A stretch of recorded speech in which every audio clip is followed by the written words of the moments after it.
नमस्कार। काशी के राजा दियोदास की कथा, इसके आगे का अध्याय।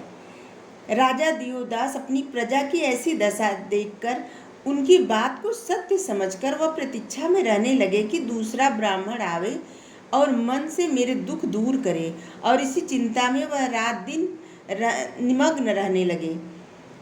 ब्रह्मा जी ने कहा, हे नारद, जब 18वां दिन आया तो राजा दियोदास नित्य कर्म से निवृत्त होकर गणेश जी के द्वारा बताए गए ब्राह्मण की बाट जोहने लगे।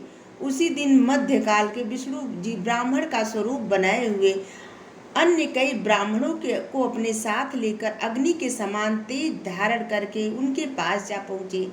राजा ने जब दूर से उन्हें आते देखा तो वह समझ गए और अत्यंत प्रसन्न हुए कि यही उपदेश करने वाले ब्राह्मण चले आ रहे हैं। राजा ने उनकी आगवानी की और उन्हें प्रणाम किया। इसके बाद उन्हें अंतःपुर में ले जाकर उनका पूजन किया, भजन और सेवन किया। इसके उपरांत बहुत सम्मान पूर्वक श्रेष्ठ आसन पर बैठाया और पुरुषोत्तम वस्तुएं भेंट देकर तथा उनकी अनेक प्रकार से स्तुति प्रशंसा करते हुए इस प्रकार कहने लगा। राजा बोला, हे महात्मन, मैं कई दिनों से बहुत दुखी रहा करता हूँ। इस दुख का कारण मेरी समझ में नहीं आता। आप मुझे ऐसा कोई उपाय बताइए जिसको करने से मेरे मन का दुख दूर हो और हमें आनंद की प्राप्ति हो। इसी चिंता में मुझे 1 मास का समय व्यतीत हो गया, परंतु मेरा कष्ट कुछ भी दूर नहीं हुआ। इतना कहकर राजा दियोदास ने अपने राज्य पालन, प्रताप, ब्राह्मणों की सेवा आदि का विस्तार पूर्वक वर्णन किया। फिर कहा, हे प्रभु, मुझे अपने दुख का कारण यह जान पड़ता है कि मैंने अपने तपोवन में गर्व में भरकर सभी देवताओं को तृण के समान समझा। अब मेरी यह दशा है कि मैंने जिन भोगों को आनंद पूर्वक भोगा है वही मुझे रोग के समान प्रतीत होते हैं। वैसे तो यह नियम है कि यदि मनुष्य 1 कल्प तक भी जीवित रहे तो भी भोगों से तृप्त नहीं होता, परंतु मेरी अभी से यह दशा हो गई है कि मुझे राज्य चलाना चक्की चलाने के समान भार स्वरूप लगने लगा है। जैसे कोई चक्की चलाया जाता है, ऐसे राज्य चलाना लग रहा है। जैसे लग रहा है अब हम पे भार पड़ गया है। आप कृपा करके कोई ऐसा उपदेश दीजिए जिससे मैं इस आवागमन के चक्कर से ही छूट जाऊं, मतलब मुक्ति पा जाऊं। मैं आपकी शरण में आया हूँ। आप जो भी उपदेश मुझे करेंगे मैं उसे श्रद्धा पूर्वक अवश्य स्वीकार करूँगा। मुझे आपके दर्शनों से अत्यंत आनंद प्राप्त हुआ है कि कौन ऐसा है जो विष्णु भगवान का दर्शन पाके भी आनंद न प्राप्त करे। अब आप मुझे वास्तविक आनंद प्रदान करने की कृपा करें। हे प्रभु, मुझे यह भी अनुभव होता है कि देवताओं से विरोध करके आज तक किसी ने आनंद प्राप्त नहीं किया। राजा बलि, त्रिपुत्र, वृत्रासुर, उग्र, दधीचि और सहस्त्रबाहु आदि की कथाएं इसका प्रमाण हैं। परंतु मुझे देवताओं के विरोध का इसलिए कोई भय नहीं है कि मैंने ब्राह्मणों की सेवा करके अत्यंत सम्मान पाया है। जिस प्रशंसा को देवताओं ने यज्ञ, जप, तप आदि द्वारा प्राप्त किया है, उसी प्रशंसा को मैंने ब्राह्मणों की सेवा द्वारा सहज ही प्राप्त कर लिया है। ब्राह्मण का कृपा पात्र होने के कारण मैं देवताओं से किसी भी प्रकार से कम नहीं हूँ। अब मेरी यह इच्छा है कि आप मुझे उचित उपदेश देकर आवागमन से छुटकारा दे दें, मतलब मुक्ति दे दें, जिससे जन्म मृत्यु से छुटकारा मिल जाए। हे नारद, राजा दियोदास की बातें सुनकर ब्राह्मण रूपी विष्णु भगवान जी ने उसकी बहुत प्रशंसा करते हुए कहा, हे राजन, हमें जो कुछ कहना था उसे तुम स्वयं ही कह चुके हो। तुम्हारा कथन पूर्णतया सत्य है। हम तुम्हारे प्रताप को अच्छी तरह से जानते हैं। तुम्हारे समान न तो कोई राजा हुआ है और न ही होगा ही।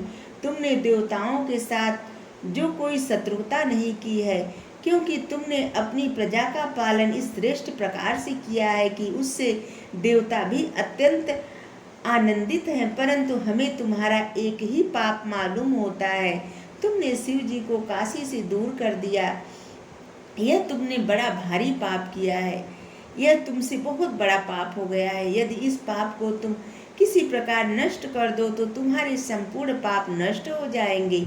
इसका केवल एक ही उपाय है, वह हम तुम्हें बताते हैं। वेद का कथन है कि जो मनुष्य शिवलिंग की स्थापना करता है उसके संपूर्ण पाप नष्ट हो जाते हैं। मनुष्य के शरीर में जितने रोम हैं उतने पाप एक शिवलिंग की स्थापना करने से नष्ट हो जाते हैं। विशेष करके काशी में शिवलिंग की स्थापना करने वालों को किसी पाप से स्वप्न में भी भयभीत नहीं होना चाहिए। जो प्राणी काशी में शिव जी का एक भी लिंग स्थापित करता है उसके संबंध में यह समझना चाहिए कि मानो उसने बहुत से देशों में शिवलिंग स्थापित कर दिया है। इसलिए तुम्हें यह उचित है कि तुम भी काशी जी में शिवलिंग की स्थापना करो। इससे तीनों लोकों में तुम्हारा यश फैलेगा, तुम अपने संपूर्ण मनोरथों को प्राप्त करोगे।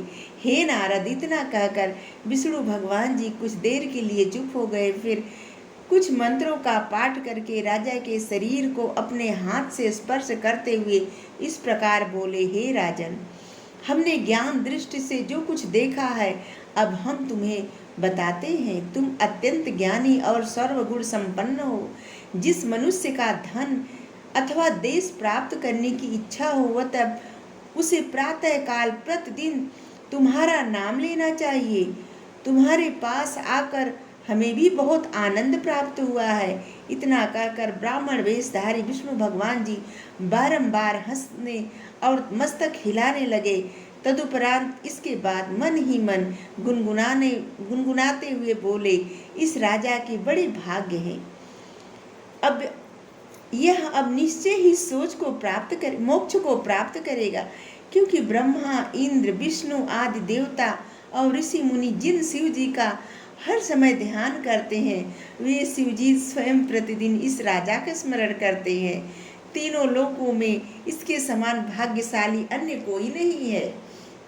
हे नारद, इस प्रकार मन ही मन गुनगुनाने के पश्चात शिव जी विष्णु भगवान जी ने राजा से फिर कहा, हे राजन, तुम्हारी इच्छा पूर्ण होगी।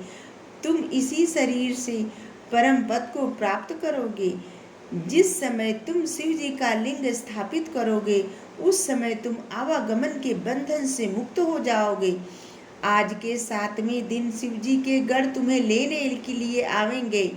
तुम भले ही इस लाभ को किसी अन्य पुराण का फल समझो, परंतु हम तो इसे काशी सेवन का ही महात्म्य समझते हैं। काशी में निवास करने के कारण ही तुमने इस उच्च पद को प्राप्त किया है। तुम्हारे दर्शन का बड़ा फल है। उनकी बात सुनकर राजा दियोदास अत्यंत प्रसन्न हुआ और हाथ जोड़कर कहने लगा, हे प्रभु, आपने मुझे भवसागर से पार उतार दिया। अब यदि मैं आपको कुछ भेंट करूं तो वह सब इस उपहार को देखने से अत्यंत तुच्छ होगा। विष्णु भगवान जी क्यों हंस रहे थे? क्योंकि शंकर भगवान जी हमेशा राजा दियोदास को काशी से निकालने के लिए सोचते थे और इस तरह से हमेशा राजा दियोदास का नाम लेते थे। जैसे लगता था कि वो राजा दियोदास का स्मरण कर रहे हैं। मतलब जो सभी लोग भोलेनाथ का स्मरण करते हैं और वही भोलेनाथ राजा दियोदास का नाम ले रहे हैं, इसीलिए भगवान जी हंसे थे। राजा के ऐसे वचन सुनकर विष्णु भगवान जी ने उसे आशीर्वाद देने के उपरांत विदा हो गए और अपने काशी के स्थान में स्थित हुए। इसके बाद उन्होंने गरुड़ को शिव जी के समीप भेजा और उनके आगमन की प्रतीक्षा करने लगे। फिर अग्निबिंदु ब्राह्मण पर कृपा करके उन्होंने उस देश का राज्य उसे सौंप दिया। स्वयं